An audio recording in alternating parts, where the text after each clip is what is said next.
మీద రాశులు ఏ విధంగా ఉన్నాయో తెలుపడం జరుగుతుంది. మేషరాశి వాళ్ళకు 2% ఆదాయము, 14% వ్యయము, రాజపూజ్యం వచ్చేసి 5, అవమానం వచ్చేసి 7. వృషభ రాశి వారికి 11% ఆదాయము, 5% వ్యయం, రాజపూజ్యం 1, అవమానం 3. మిథున రాశి వాళ్లకు 14% ఆదాయం, 2% వ్యయం, రాజపూజ్యం 4, అవమానం 3. కర్కాటక రాశి వారికి ఆదాయం వచ్చేసి 8, వ్యయం వచ్చేసి 2, రాజపూజ్యం వచ్చేసి 2, అవమానం వచ్చేసి 3. సింహరాశి వారికి 11 ఆదాయము, 11 వ్యయము, రక్తపూజ్యం 3, అవమానం 6. తులారాశి వారికి 11 ఆదాయము, 5 వ్యయము, రాజపూజ్యం 2, అవమానం 2. వృశ్చిక రాశి వారికి 2 ఆదాయము, 14 వ్యయము, రాజపూజ్యం 5, అవమానము 2. ధనుస్సు రాశి వారికి ఆదాయం 5, వ్యయం 5, రాజపూజ్యం 1, అవమానము 5. మకర రాశి వారికి 8 ఆదాయము, 14 వ్యయము, 4 రాజపూజ్యము, అవమానము 5. కుంభరాశి వారికి 8 ఆదాయము, 14 వ్యయము, 7 రాజపూజ్యము, 5 అవమానం. మీనరాశి వారికి 5 ఆదాయము, 5 వ్యయము, రాజపూజ్యం 3, అవమానము 1 అని చెప్పడం జరుగుతుంది. వర్షధాన్యాదులలో ఈసారి వర్షాకాలంలో సకాలంగా వర్షాలు ఉండవు. పంట వర్షాలు కూడా అతి సామాన్యముగానే పడడం జరుగుతుంది. వర్షాకాలం తర్వాతనే ధాన్యానికి సంబంధించినటువంటి వ్యవస్థ ఏదైనా ఉత్పత్తి ఏదైతే ఉందో వర్షాకాలం తరువాతనే ఎక్కువగా ఉండేటటువంటి కనిపిస్తుంది. ఈ సంవత్సరము క్రితము సంవత్సరం ఇది కంటే కూడా ఈ సంవత్సరం వ్యాపారం తక్కువగా ఉండే అవకాశమే కనిపిస్తూ ఉంది. క్రితం సంవత్సరం 10% ఉంటే ఈసారి ఒక 10% అవకాశం తక్కువగానే కనిపిస్తుంది. ఎందుకు అంటే ధాన్యానికి అధిపతి అయినటువంటి వాడు గురువు, కానీ ఆ గురువు స్థానంలో ఈసారి రవి అయినాడు కాబట్టి రవి మొత్తము నీచంలోనే ఉన్నాడు. నీచంలో ఉండడం వలన ధాన్యానికి, ఇంధనానికి, తైలానికి ఉత్పత్తి చాలా తక్కువగా జరుగుతుంది. వర్షాలు సక్రమంగా లేకపోవడం వలన కూడా వీరికి ఇబ్బంది ఉండే అవకాశాలు ఎక్కువగా కనిపిస్తున్నాయి. కుజాచార ఫలితాన్ని ఎంచుకుని ఉంటే కుజాచార ఫలితంలో ఉండడం ఏంటంటే కుజుడు ఇప్పుడు మనకు మిథున రాశిలో ఉన్నాడు. కొన్ని మిథున రాశిలో ఉండడం వలన కన్యా మిథునయో మిథున రాశి అధిపతి వచ్చేసి బుధుడు, కుజుడు దాంట్లో ఉన్నాడు. కుజుడికి శత్రువు కాలం ఎక్కువగా ఉంటుంది. అయితే ఎక్కువగా కుజుడు దేనికి అధిపతి అని అంటే రోగపీడోపశాంతి అని అంటారు. రోగానికి అధిపతి అయినటువంటి వారు కుజుడు కాబట్టి ఎక్కువగా నరాలకు సంబంధించినటువంటి వాటితో ఎవరైనా ఇబ్బంది పడుతూ ఉంటే వారికి ఎక్కువగా వీటితో ఇబ్బంది ఖచ్చితంగా తప్పదు. వారు ఎవరైనా దానికి శాంతి పొందాలి అంటే కుజుడికి కుజగ్రహానికి ఇంత శాంతి చేసుకుంటే సరిపోతుంది అని చెప్పడం జరుగుతుంది. అయితే మేషరాశి వారి ఫలితాన్ని చూద్దాం. మేషరాశి వారికి గురువు 14/5/2000 ఈ రోజు నుంచి 14/5/2025 వరకు 2లో ఉండడం వలన ధనలాభము, మనస్సౌఖ్యము, కీర్తి, సత్ప్రవర్తనము, కార్యజయము కలుగును. 15/5/2025 నుండి 18/10/2025 వరకు సంవత్సరాంతం వరకు గురు 3లో ఉండడం వలన మిత్రులతో సత్సంబంధాలు తెగిపోవడము, జీవనంలో భంగము, శ్రమలో కూడా భంగం కలుగుతుంది. బంధువులతో విరోధము, శరీర బాధ ఎక్కువగా కలుగవచ్చును. వీరు గురుగ్రహానికి సంపూర్ణంగా కార్యక్రమాన్ని చేసుకుంటే కొద్దిగా మెరుగుపడే అవకాశం కనిపిస్తూ ఉంటుంది. ఆ తర్వాత వృషభ రాశి వారికి గురు సంవత్సరాల నుంచి ఈ రోజు నుంచి 14/5/2025 వరకు జన్మంలో ఉండడం వలన స్థానచలనము, వారి యశస్సుకు హాని, వృత్తిలో అనేకమైనటువంటి చికాకులు, బుద్ధి భ్రంశము అంటే బుద్ధిమాన్యము, చెప్పిన వెంటనే మర్చిపోవడము, అధికారుల వలన అనేకముగా భయము, అధిక వ్యయము కలగవచ్చు. 15వ తారీఖు తర్వాత మే 15 తర్వాత వారికి సంవత్సరాంతం నుండి గురువు ధనస్థానం అంటే 2వ స్థానాన్ని ధనస్థానం అనడం జరుగుతుంది. ఆ ధనస్థానంలో ఉండడం వలన అనేకంగా ధనలాభము, మనస్సౌఖ్యము, కీర్తి, సత్ప్రవర్తనము అనే ఏ కార్యం చేసినా దానిలో విఘ్నము అనేది లేకుండా కార్యక్రమం సజావుగా సాగుతుంది అని చెప్పడం జరుగుతుంది. మిథున రాశి వారికి గురువు 12వ స్థానంలో ఉండడం వలన, ఎందుకంటే 12వ స్థానంలో ఉండడం వలన అనేకమైనటువంటి శుభకార్యాలు చేయడం జరుగుతుంది. అదే విధంగా ధనము, వ్యయము అనే అనేకంగా ఖర్చులు కూడా ఉండడం జరుగుతుంది. స్థానచలనం కూడా జరుగుతుంది. ద్రవ్య నష్టము జరుగుతుంది.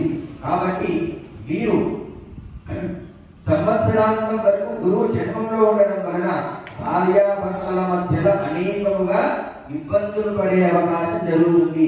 అందులో మేషరాశి వాళ్ళు ఎవరైనా ఉంటే మొదలుగా చెప్పడం జరుగుతుంది. ఏమిటి అంటే 7.5 అనేది 7.5 సంవత్సరాల శని అనేది ఒక 10 రోజుల క్రితమే ప్రారంభమైంది.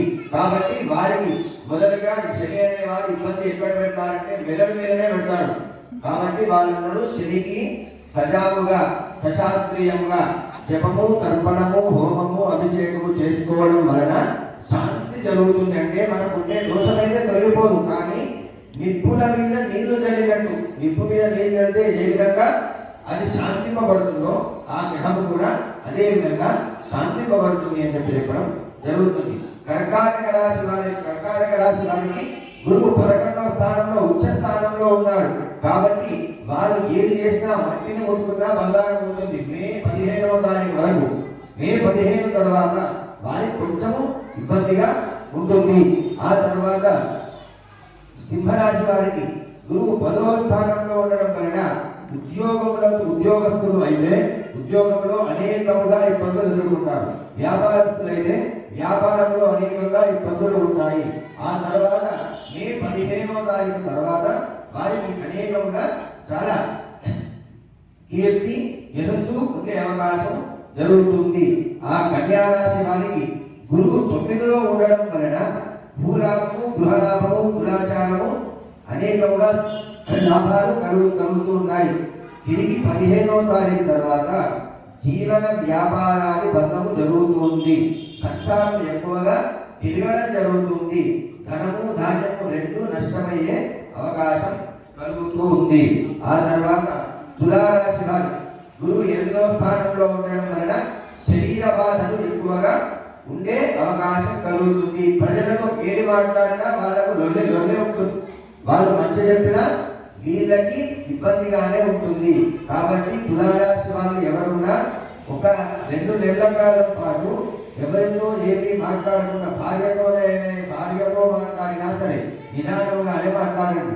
అవసరమైన విషయాలనే చెప్పండి, అవసరం లేని విషయాలను మాత్రం చెప్పకండి. ఏదున్నా, ఎందుకంటే భార్యాభర్తల వియోగం కూడా దీంట్లో కనిపిస్తుంది. కాబట్టి తులారాశి వాళ్ళు ఎవరైనా సరే చాలా జాగ్రత్తగా ఉంటే మంచిది. అది ఎప్పటి వరకు అంటే మే 20వ తారీఖు వరకు. మే 20 తర్వాత వాళ్ళకు కూడా చాలా బ్రహ్మాండంగా ఉంది. వృశ్చిక రాశి వాళ్ళకు గురువు 7వ స్థానంలో ఉండడం వలన కుటుంబ సౌఖ్యము, రాజదర్శము, శుభకార్యాచరణము, ఆ తర్వాత భార్యాభర్తల మధ్యలో వైరము అనేది ఎక్కువగా ఉంది. ఆ తర్వాత కోర్టు సమస్యలు ఏమైనా ఉంటే అవి విధంగా వీళ్ళకు మాత్రం రావు. వీళ్ళు ఎంత న్యాయంగా ఉన్నా ఎదుటి వారికే వెళ్ళే అవకాశాలు కనిపిస్తుంది.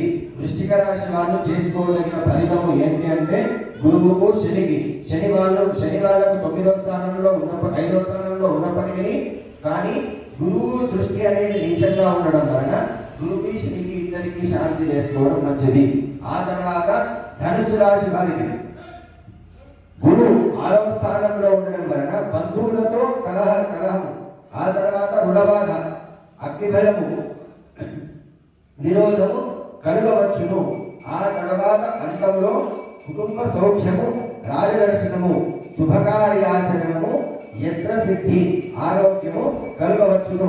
కానీ ధనుసు రాశి వారికి అర్ధాష్టమ శని మొన్నటి నుంచే ప్రారంభమైంది. కాబట్టి ధనుసు రాశి వారు ఎవరున్నా సరే, నాతో సహా ఎవరున్నా సరే ఖచ్చితంగా శనీశ్వరుడికి జపము, తర్పణము, హోమము, గురువుకి జపము, తర్పణము, హోమము, ఆ తర్వాత మిగతా నవగ్రహాలన్నింటికి నీకు ఓపికనే కనుక ఉంటే, శక్తి కనుక ఉంటే వాటన్నిటికీ 1000 సంఖ్యలో పూజ చేసుకొని హోమం చేసుకుంటే చాలా మంచిది. ఈ సంవత్సరం ఇప్పటి నుంచి ఒక 2 సంవత్సరాల వరకు, 1 ధనుసు, 2 కుంభము, 2 మీనము, 3 మేషము, ఈ రోజు నుంచి ఒక 2.5 సంవత్సరాల వరకు శనితో అనేకముగా ఇబ్బందులు పడే అవకాశం ఉన్నది. మీనరాశి వాళ్ళు ఎవరున్నా సరే, కుంభరాశి వాళ్ళు ఎవరున్నా సరే, ధనుసు రాశి వాళ్ళు ఎవరున్నా సరే, మేషరాశి వాళ్ళు ఎవరున్నా సరే, ఆరోగ్యం వలన చాలా ఇబ్బందులు ఎదుర్కొనే అవకాశం కనిపిస్తూ ఉంటుంది. వారి చేతిని మాత్రం ఎవరికి డబ్బులు ఇవ్వకండి. ఇస్తే మాత్రం మీ డబ్బులు మీది మాత్రం తిరుగు రావు. ఎందుకంటే శని ఎక్కడ ఎవరిని ఏ విధంగా ఇబ్బంది పెడతారు అంటే, మొదటి స్థానంలో మొదటి 2.5 సంవత్సరాలలో మనసు మీద పెడతాడు, కడుపు మీద పెడతాడు, ఆరోగ్యం మీద పెడతాడు. 2 సంవత్సరాలలో 2వ దశకు వచ్చేసరికి కేవలం కుటుంబం మీదనే పెడతాడు. 3వ దశకు వచ్చేసరికి అన్ని కలిపి ఒకటేసారి ఒత్తిడి తెచ్చి పోయే 10 రోజుల ముందో 20 రోజుల ముందో మంచి చేసి వెళ్తాడు ఆయన. కాబట్టి శని ఇప్పుడు ప్రస్తుతానికి మేషరాశి వాళ్ళే కానీ, ధనుసు రాశి వాళ్ళే కానీ, కర్కాటక రాశి వాళ్ళకి అష్టమ శని, ధనుసు రాశి వాళ్ళకి అర్ధాష్టమ శని, కుంభము మీనము మేషము, కుంభం మీనం మేషం వాళ్ళకు 7.5 సంవత్సరాల శని జరుగుతుంది. కాబట్టి వీరు శనేశ్వరుడికి గురువుకి అనేకముగా సదాస్త్రీయముగా వాటి యొక్క పరిహారాన్ని చేసుకుంటే చాలా బ్రహ్మాండంగా ఉంటుంది. మకర రాశి వారికి వచ్చేసరికి గురువు 5వ స్థానంలో ఉండడం వలన రాజగౌరవము, ద్రవ్యలాభము, బంధు సౌఖ్యము, ఎక్కడ ప్రతి దాంట్లో కార్యసిద్ధి కలుగుతుంది. వీరికి మొన్ననే ఒక 10 రోజుల క్రితం నుంచే 7.5 సంవత్సరాల శని బాధ అనేది నివృత్తి అయింది మకర రాశి వాళ్ళకు. కుంభరాశి వాళ్ళకు చివరి దశలో ఉండి గురువు అర్ధాష్టమంలో ఉండడం వలన కొన్ని చిన్న ఇబ్బందులు ఉన్నాయి, కానీ శనితో చాలా ఇబ్బంది ఉండే అవకాశం చివరి దశలో ఉంది. కాబట్టి మంచి చేయొచ్చు, చెడు చేయొచ్చు, కానీ వెళ్ళేటప్పుడు మాత్రం మంచి చేసే శని వెళ్ళిపోతారు అని చెప్పడం జరుగుతుంది. ఆ తర్వాత మీనరాశి వాళ్లకు జన్మంలో శని ఉన్నాడు, 2వ స్థానంలో గురువు ఉన్నాడు. కాబట్టి ఖచ్చితంగా వాళ్ళకి ఇంట్లో వాళ్ళతోనే ఎక్కువ మొత్తంలో ఇంట్లో వాళ్ళతోనే కలహాలు, ఇబ్బందులు ఉంటాయి. బయట చూస్తే ఆయన చాలా మంచివాడు, ఇంట్లోకి వస్తే తెలుస్తుంది ఆయన విషయం ఏంటి అనేది. కాబట్టి ఇంట్లో వాళ్ళతోనే ఎక్కువగా ఇబ్బందులు పడే అవకాశం ఉంది. ఆ తర్వాత వారికి గుండెకి సంబంధించినటువంటి సమస్యలు వచ్చే అవకాశం ఎక్కువగా కనిపిస్తుంది. కాబట్టి వీరు కూడా ఎంత వీలుంటే అంత నవగ్రహ స్తోత్రాన్ని కానీ, సుబ్రహ్మణ్య స్వామి స్తోత్రాన్ని కానీ చదువుకుంటే చాలా మంచిది అని చెప్పి చెప్పడం జరుగుతుంది. ఓం స్వస్తి ప్రజా పరిపాలయంతాం జ్ఞానేన మార్గేణ మహిషాః గోబ్రాహ్మణేభ్యః శుభమస్తు నిత్యం లోకాః సమస్తాః సుఖినో భవంతు. కాలే వర్షతు పర్జన్య పృథివీ సస్యచారిణి దేశోజం శోభరహితో బ్రాహ్మణాః సంతు నిర్భయాః అముద్రా పుత్రః సంతు పౌత్రః ధనాః సదనాః సంతు జీవంతు శరదాం శతం. ఓం స్వస్తి.